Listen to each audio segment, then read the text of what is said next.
5% of the time. So last night, one of the judges who was implementing the law, who was being fair, was fired. So she just wasn't at work this morning. There was one less judge there.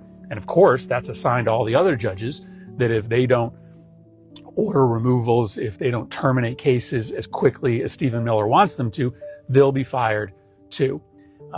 I got the chance to actually talk to the ICE officers, and it was revealing. I asked them a simple question. From what we're being told, you're prioritizing criminals. This is targeted enforcement. So tell me, what's your criteria for who you're arresting at this courthouse? Basically what they said is that our criteria is that they're breathing. I mean, they did say, we're arresting everyone. We're detaining everyone because our orders are to put everyone in detention, no matter the legitimacy of their claim. We heard reports at a roundtable we just did that some of the DHS attorneys who are inside the courtroom will text the ICE officers outside the courtroom to tell them when a case has been dismissed so that the ICE officers can immediately apprehend them and put them into detention. It's not just adults either. It's kids. It's kids. At the end of the morning, lawyers and advocates knew we were there. And so we got a request, an urgent request. There was a young couple, who had showed up in person for their hearing. They had their 2-year-old daughter with them.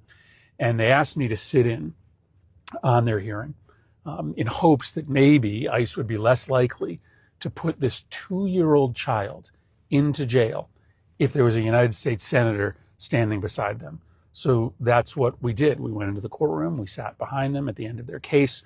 We walked with them out of the court, quickly into the elevator, down to the parking lot, got them to their car.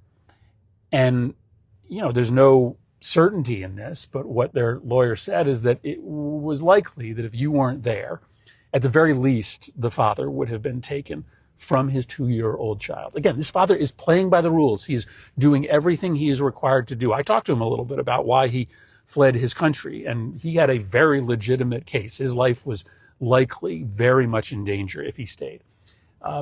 The worst case would have, of course, been that the 2-year-old child would have been taken. And the facility we wanted to get into yesterday, Dilley, is a facility that has hundreds of children. In fact, I think they likely have hundreds of children under the age of 5. It's a baby jail.